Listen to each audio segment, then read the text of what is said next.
Now be read a second time. I call the member for Sydney. Thank you, Mr Speaker. I foreshadow that at the conclusion of my speech I will move a motion that the question be amended by deleting the word now and inserting the words 25th of February 2014 to give the government one last chance to actually engage in community consultation on this project.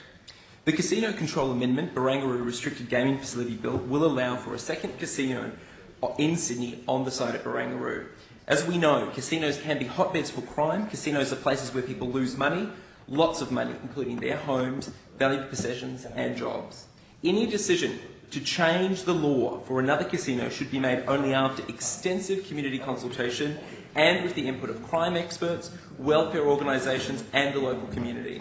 So why has the government, with the support of the opposition, rushing this bill through when it cannot come into effect until 2019? What is the urgency here? Why is it so important for the government to sidestep proper scrutiny of the bill by community members and problem gambling experts and advocates? We are sitting next week and we are sitting next year. This process shows an absolute contempt for the communities we represent.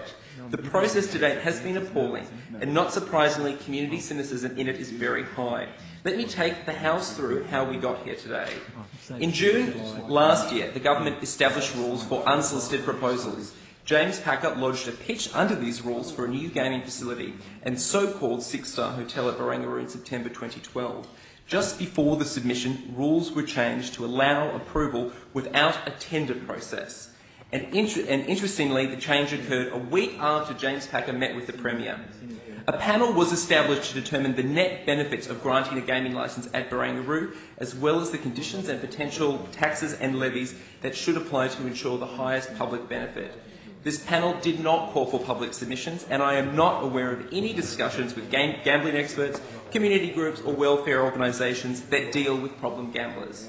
In my attempts to find the terms of reference, I could not uncover any evidence that social impacts were at all considered. The panel was chaired by David Murray, in whose home it has been revealed a Liberal Party fundraiser was once held. The panel sought commercial advice from Deloitte, which it was uncovered had a financial relationship with Crown. We also heard that the Premier's department prepared media scripts for the panel to defend the Crown proposal before it had made its assessment. Meanwhile, when James Packer first touted his proposal, he said the casino was necessary to subsidise the six-star hotel. He later claimed that the building would then need to incorporate luxury apartments for the mega-rich to subsidise the entire project. And only from media reports have we found out on Monday that Cabinet approved the proposal. Then yesterday the legislation was presented to Parliament. Clearly it had already been drafted and today we are debating it. Bills are meant to lay on the table for at least 5 calendar days, and substantial legislation, such as this, should lay on the table for longer. Rushing this bill through shows contempt for the Parliament, members and the people we represent. Despite public opinion polls indicating there is strong community opposition to a second Sydney casino, there has been no community consultation over whether Sydney wants a second casino or wants gaming facilities on public land in Barangaroo. The government says there will be consultation at the environmental impact assessment stage for the proposed building, as well as when an application is lodged for the Barangaroo restricted gaming facility. But the EIS will only look at planning matters such as bulk, scale, overshadowing and locations, and the licensing application will focus on whether the applicant is suitable. Please, the member for Sydney has the call. At no time will the community be able to oppose expanded gaming in Sydney and on public land. The process has come from a government that before the last state election promised there would be no deals behind closed doors. The Minister has announced how much revenue the state will receive from the new gaming facility licence, but members have not been given the data that compares the revenue with the current casino tax income. When I met with Star Casino earlier this year, I was informed that it pays 27.5% tax, which rises to 50% for revenue over $792 million. Star told me that if the revenue is split between the two facilities, no one will reach that highest level and the state will lose out. This concern has not been adequately refuted. But what is of most concern to me is the potential impact on people with gambling problems who will develop a gambling problem at the proposed casino. We were initially told that problem gamblers would be protected because the new facility would be restricted to high rollers. The Barangaroo restricted gaming facility will not be restricted to high rollers, but members and their guests. I see no restrictions in the bill on who can and who cannot be a member. I would be very surprised if it were limited to the super rich, high-rolling whales, of whom there are only very few globally. High rollers bet hundreds of thousands of dollars per game. $25 roulette tables will hardly attract them, but it will certainly attract regular gaming punters and people with problem gambling addictions. Multiplayer gaming terminals are essentially dressed-up poker machines. The bill requires them to have capacity to be played by one or more person at a time, but does not mean that one person can't play it on their own. The licence requires members to demonstrate a record of VIP gaming at other casinos or be subject to a 24-hour cooling-off period. What guarantees does this really provide? Many problem gamblers will have no trouble demonstrating a record of VIP gaming. This will becoming a member encourage them to gamble more. The casino will have their contact details and will conceivably send them marketing material to entice them to return. While the licence will have to review each member's gaming history and assess whether the person should remain a member, there are no requirements on how this is done, no requirements to prevent serious loss by a member. Furthermore, there is disturbing assumption that so-called high rollers cannot develop unsustainable gambling problems, and if they do, it is suddenly not a community concern apparently.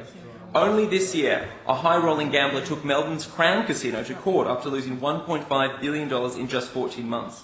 The real estate salesman who made a fortune selling homes on the Gold Coast served a jail sentence for stealing and borrowing from banks, family members and friends to feed his habit. He claims Crown was aware of his problem and took advantage of him.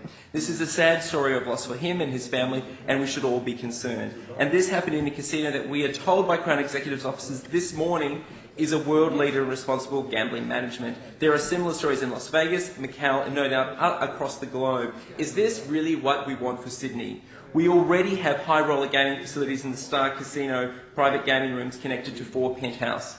Aside from encouraging gamblers to lose their money, casinos can be hotbeds for crime, especially so-called high roller ones.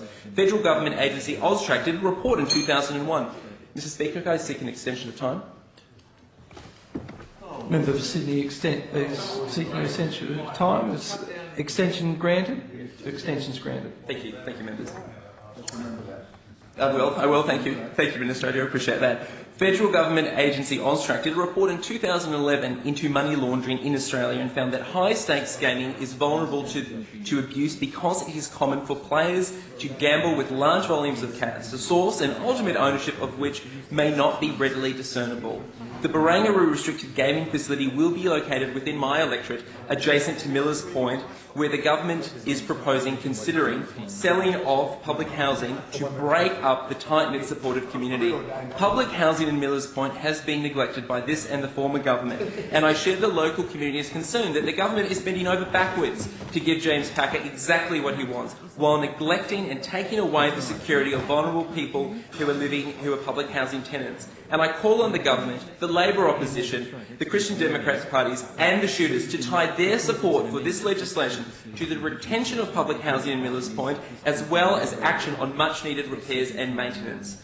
Barangaroo should be a world-class extension to the central business district that provides new and much-needed public space and brings the harbour back to the community. Crown's Hotel with casino will be on the foreshore, and while I understand public access will be provided, will it feel public or will it feel merely like private land that allows some sort of public access? The casino and hotel will be on public land and up to 60 stories high, with major impacts on the Barangaroo development, particularly the adjacent public open space. Any decision to change the law for another casino should be made only after extensive community consultation and with the input of crime experts, welfare organisations and the local community. This, of course, has not happened. And with the support of Labor, the decision will be rushed through. Members of Parliament often claim that they are concerned about problem gambling, but this is not enough. As members, we have the power to wind back gambling in the state and make a real difference, to go beyond just boosting help for those who have developed a problem, and we need to do this by taking away the incentives to gamble. But the focus of this bill is to expand the gambling industry at whatever cost. As there has been no community consultation or input in this, I will now share with members feedback that I have received from the Sydney community and others about the proposed development of this casino and the granting of this casino licence. From Gavin Smith: A prosperous society cannot be built on the exploitation of its most vulnerable members, and gambling is an insidious tax on vulnerability. Benji Driver said, "Public land, our asset, but Packer will have it privatised and lost to us forever. So many modifications to the original winning concept, it's become a circus of bad urban policies, uncoordinated, oversized, and never in the public interest." From Rosie Wood, there are more than enough casinos. Vulnerable people have been taken advantage quite enough. Wouldn't it be great if Mr Packer actually had a business where he built something other than financial problems for vulnerable people? From Lucy Evans, "I was a gaming analyst for a while and the gaming industry sickens me. I saw people spend their entire lives inside clubs, pumping money into machines that are designed to win. I've seen grown men sit in their own faeces before they couldn't rip themselves up away from a game they were playing long enough to use the toilet. I've had people yell at me because they thought the machines were rigged and they were ripping them off. I've seen people drink and gamble their way into a misery-filled existence, only to end up dead because of it. The people I have described were always waiting outside half an hour before we opened so they could quickly race to their machines. It is an addiction like no other, yet it isn't considered as serious as tobacco or drugs." Maybe Rachoska, one of many people in my electorate who shared with me that what we actually need is a public high school in the Sydney electorate, not a casino that will serve the city for the next 100 years. Instead, we are relying on fewer schools we had than 30 years ago. From Yonica Paramore, "This will bring nothing to our city except more profit for the Packer family. It feels just so dodgy and wrong." From Brian McKinley, "Beside the demerits of it being a casino, the architecture is dull and out of keeping with the city. Can we not have something that benefits Sydney Harbourside?" From Daryl Burgle, Tell them no more casinos, Alex. We don't need any more. What we need is more housing, more parks, more community space, and yes, more bicycle lanes." From Sunil Gopinath, What great city has a casino smack right bang in the middle of it? Surely we need better office space, housing, public services.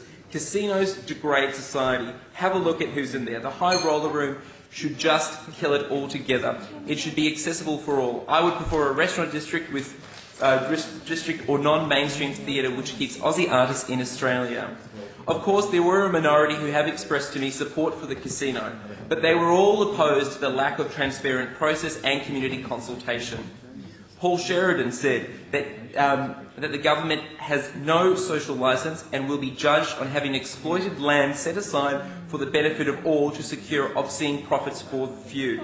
From Rodney Hanratty, just some of the many aspects which I detest of this outrage. A casino is not the Sydney Opera House, like projects as claimed by Packer. Casinos are well known for money laundering. Casinos in Macau and Las Vegas are hotbeds for crime and prostitution. Where is the open tendering process to ensure this is the best option? Crown is not the only casino operator in the world. The government's own report from Deloitte said that a five-star hotel could be built without a casino.